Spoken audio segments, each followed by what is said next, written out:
कैसे हैं आप सब। आई होप आप सब अच्छे होंगे। So once again welcome back to life science with Pratibha. तो लास्ट वीडियो में मैंने डिस्कस करा था एक बहुत इंपॉर्टेंट टेक्निक के बारे में जो कि थी मास स्पेक्ट्रोमेट्री।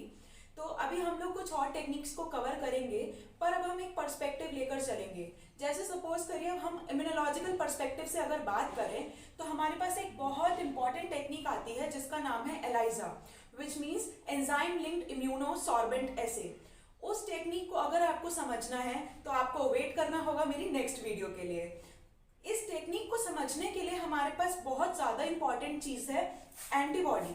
अगर हमारे पास बेसिक कॉन्सेप्ट एंटीबॉडी का क्लियर है तभी हम एलाइजा टेक्निक को समझ पाएंगे, क्योंकि बहुत बार आपको वहां पर सुनने को मिलेगा कभी प्राइमरी एंटीबॉडी तो कभी सेकेंडरी एंटीबॉडी तो कभी कोई ऐसी एंटीबॉडी जो किसी एंजाइम के साथ कॉन्जुगेटेड है। तो उस एंटीबॉडी को समझने के लिए उसका बेसिक स्ट्रक्चर, कॉन्सेप्ट, कौन से सेल्स इस एंटीबॉडी को सिक्रीट कर रहे हैं और कहाँ पे इसका फंक्शन है, तो ये सब जानना बहुत जरूरी है। तो आज की वीडियो हमारी इसी टॉपिक पर रहेगी, एंटीबॉडी का स्ट्रक्चर और उसके कुछ फंक्शंस। तो स्टार्ट करते हैं बिना देर करे एंटीबॉडी। अब होता क्या है, हमारा जो इम्यून सिस्टम है बहुत स्पेसिफिकली वो काम करता है। होता क्या है, जब भी कोई एंटीजन आ रहा है या फिर कोई फॉरेन पार्टिकल आपकी बॉडी में एंटर कर रहा है तो हमारे इम्यून सिस्टम का काम ये है कि वो उसको रिकॉग्नाइज करे। जैसे ही वो उसको रिकॉग्नाइज करेगा तो हमारे सेल्स जो होते हैं, कुछ स्पेशलाइज सेल्स होते हैं, B cells and T cells of the immune system. तो ये दो कुछ ऐसे सेल्स होते हैं जो कि स्पेसिफिक एंटीबॉडीज को प्रोड्यूस करते हैं हमारी सेल्स के अंदर। ठीक है, तो बी सेल्स का मेन काम ये है कि जब ये मैच्योर हो जाएंगे इनटू द प्लाज्मा सेल्स तभी ये इस एंटीबॉडी को प्रोड्यूस कर पाएंगे। एंटीबॉडी है क्या? एंटी मींस किसी के अगेंस्ट, तो कोई भी फॉरेन पार्टिकल, कोई भी एंटीजन, उसके अगेंस्ट ये एंटीबॉडी प्रोड्यूस करी जाती है with the help of B cells and T cells of the immune system. तो अब ये जो एंटीबॉडी हमारे पास है ये बहुत ही खास किस्म की एंटीबॉडी है। ये एक्चुअल में एक प्रोटीनेशियस मॉलिक्यूल है, प्रोटीनेशियस स्ट्रक्चर है। तो ये एक ग्लाइकोप्रोटीन है जो कि किस फैमिली को बिलोंग करती है, इम्यूनोग्लोबुलिन की सुपर फैमिली में ये प्रोटीन जो है ग्लाइकोप्रोटीन बिलोंग करती है। तो होता क्या है, इसको हम इम्यूनोग्लोबुलिन इसलिए बोलते हैं क्योंकि ग्लोबुलिन हमारे ब्लड में प्रेजेंट प्रोटीन्स में से एक बहुत ही इंपॉर्टेंट प्रोटीन है। अब ग्लोबुलिन में भी बहुत सारे टाइप्स होते हैं, अल्फा, बीटा, गामा। तो उसमें से जो गामा ग्लोबुलिन है वो मेजरली कंसिस्ट करती है हमारी एंटीबॉडी में। इसको हम डेजिग्नेट करते हैं IG बिकॉज ऑफ इम्यूनोग्लोबुलिन। ठीक है, तो अब ये एंटीबॉडी तो मान लो हमारे सेल्स प्रोड्यूस कर रहे हैं, पर कहीं ऐसा तो नहीं कि एंटीबॉडी प्रोड्यूस होने के बाद कहीं भाग जाए। तो होता क्या है कि ये जो बी सेल्स हैं एंटीबॉडीज को दो टाइप में प्रोड्यूस करते हैं। एक होती है ऐसी एंटीबॉडी जो कि सॉल्युबल होती है, जो जाके ब्लड प्लाज्मा में हमें बाद में मिलती है। तो ये ऐसी एंटीबॉडी है जो कि सॉल्युबल है। सॉल्युबल होने की वजह से बी सेल्स इसको प्रोड्यूस करने के बाद सिक्रीट कर देंगे इन द ब्लड स्ट्रीम या फिर किसी म्यूकोसल लाइनिंग में या फिर हमारे टिश्यूज में जितने भी इंटरस्टिशियल फ्लूइड्स हैं वहां पर हमें वो सिक्रीटेड एंटीबॉडीज मिलेंगी। अब जो दूसरी कैटेगरी एंटीबॉडी की ये बी सेल प्रोड्यूस करेगा वो ऐसी एंटीबॉडीज होंगी जो प्रोड्यूस होने के बाद इस बी सेल के सरफेस पर ही स्टिक रह जाएंगी। बी सेल है, कोई भी एंटीबॉडी अगर ये प्रोड्यूस कर रहा है और वो इसकी ही मेम्ब्रेन पे स्टिक हो जा रही है तो उसको हम बोलते हैं मेम्ब्रेन बाउंड एंटीबॉडीज। तो ये दो तरह की मेन एंटीबॉडीज हो गई, soluble antibodies and membrane bound antibody. तो अब इतना तो हमने जान लिया कि दो तरह की एंटीबॉडीज हमारे बी सेल्स प्रोड्यूस कर रहे हैं। तो इतना जानने के बाद लाइक, शेयर और सब्सक्राइब तो बनता है गाइस। तो चलिए अब आगे बढ़ते हैं और जानते हैं एंटीबॉडी के स्ट्रक्चर के बारे में। एंटीबॉडी जो है एक वाई शेप का मॉलिक्यूल है। वाई शेप का मॉलिक्यूल ऐसा है कि इसमें 4 पॉलीपेप्टाइड की चेन्स हैं। चेन्स के बारे में तो हम बाद में बात करेंगे, पहले हम ये देख रहे हैं कि ये किस फॉर्म में एग्जिस्ट कर रहा है। तो ये हमेशा एक हेट्रोडाइमर के फॉर्म में एग्जिस्ट करता है। अब हेट्रोडाइमर इसीलिए क्योंकि जो दो चेन्स हैं ये हैवी चेन्स रहती हैं और साइड में जो दो चेन्स हैं ये लाइट चेन्स हैं। तो ये अलग अलग कंपोनेंट्स हैं, दो हैवी और दो लाइट चेन्स, इसलिए इसको हम हेट्रोडाइमर बोलते हैं। अब क्योंकि ये एज एन हेट्रोडाइमर एग्जिस्ट कर रही है तो ये हो गई एक बाइवेलेंट एंटीबॉडी। तो अब क्या होगा जैसे ही कोई एंटीजन हमारी बॉडी में एंटर करेगा, हमारी एंटीबॉडी को उसको करना है रिकॉग्नाइज। तो रिकॉग्नाइज करने के लिए इसके पास होती हैं दो एंटीजन बाइंडिंग साइट्स, और इसीलिए इसने हमने इसे बाइवेलेंट बोला है। दो एंटीजन बाइंडिंग साइट्स कौन सी हुई? एक साइट है ये, इसको बोलते हैं antigen binding site. This is also an antigen binding site.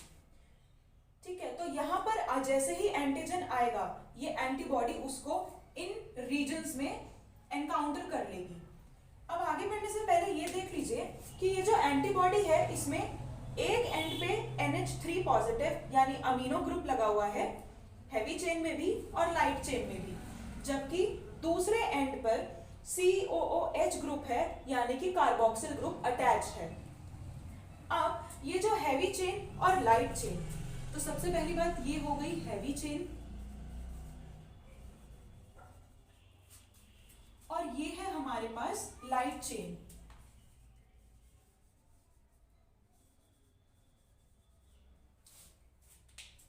इस हैवी चेन और लाइट चेन में एंटीजन को बाइंड करने के लिए कुछ स्पेसिफिक रीजन्स होते हैं।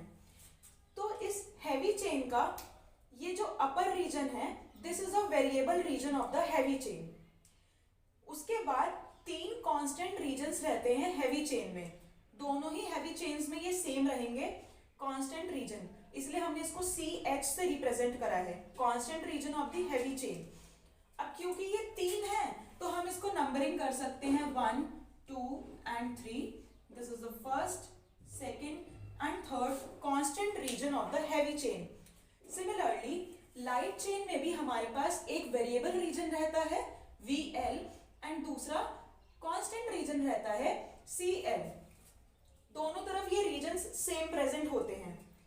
अब इन दो हैवी चेन्स के बीच में एक रीजन है जिसको हम बोलते हैं हिंज रीजन। इस रीजन को बोला जाता है हिंज रीजन।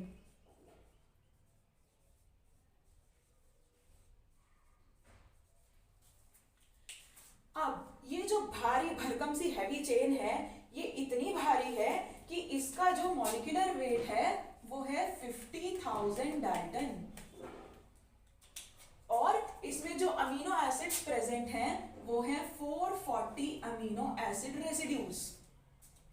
जबकि जो हमारी हल्की फुल्की सी चेन है उसमें होता है मॉलिक्यूलर वेट ऑफ 25,000 डाल्टन, और इसमें अमीनो एसिड रेसिड्यूज रहते हैं 220।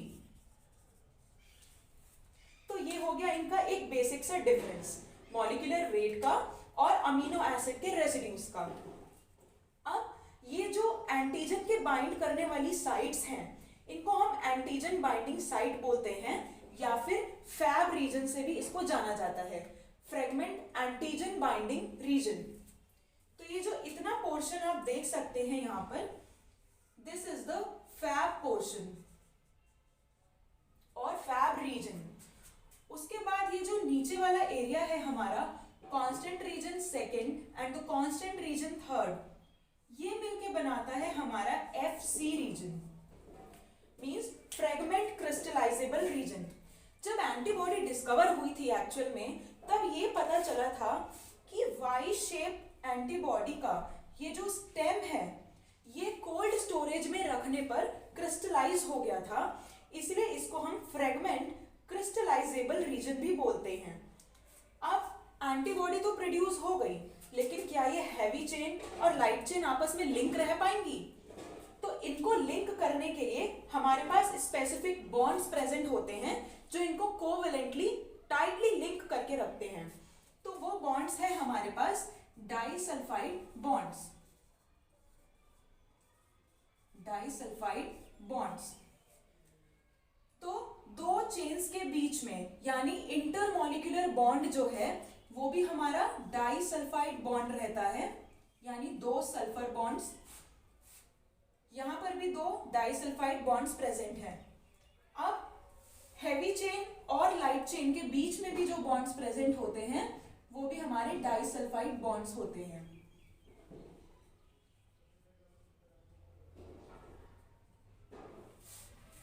अब डिफरेंट क्लासेस ऑफ एंटीबॉडीज भी हम आगे पढ़ेंगे, पर उससे पहले तो जो उसमें जो डाइसल्फाइड बॉन्ड्स होते हैं उनका नंबर अलग अलग होता है। क्यों?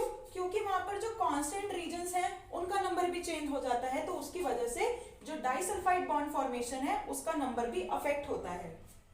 तो हम कह रहे हैं एंटीजन आएगा, एंटीबॉडी उसको कैप्चर करेगी, तो आ गया है वो एंटीजन, और एंटीजन के आते ही इस हैवी चेन के कांस्टेंट रीजन ने दिखा दी अपनी औकात। भाई ये बोलता है कि ये सी रीजन का कहना ये है कि मैं तो हूं सन ऑफ सरदार, तो मैं तो एंटीजन को रिकॉग्नाइज करने में पार्टिसिपेट करूंगा नहीं। तो सीधी सी बात इतनी सी है कि जो क्रिस्टलाइजेबल रीजन होता है या एफसी रीजन होता है किसी भी एंटीबॉडी का, वो एंटीजन को रिकॉग्नाइज करने में पार्टिसिपेट नहीं करता। It is only the variable region of both the chains, the heavy and the light chain, which is responsible for recognizing the antigen and binding it in the particular domain. अब antibody की तो हम लोगों ने बात कर ली, Potter and Edelman का नाम ना लिया जाए तो इनके साथ हो जाएगी बहुत बड़ी नाइंसाफी, क्योंकि इन दोनों का बहुत इंपॉर्टेंट रोल है एंटीबॉडी के स्ट्रक्चर को डिड्यूस करने में, पर इन दोनों के जो अप्रोच थे वो बहुत अलग अलग थे। पॉटर ने क्या कहा कि मेरे को तो पपाया बहुत पसंद है, तो मैं एंटीबॉडी का डाइजेशन कराने के लिए यूज करूंगा पपाया में प्रेजेंट पपायन एंजाइम का। पपायन एंजाइम से जब इसने डाइजेशन कराया तो इसको मिल गए 3 फ्रेगमेंट्स।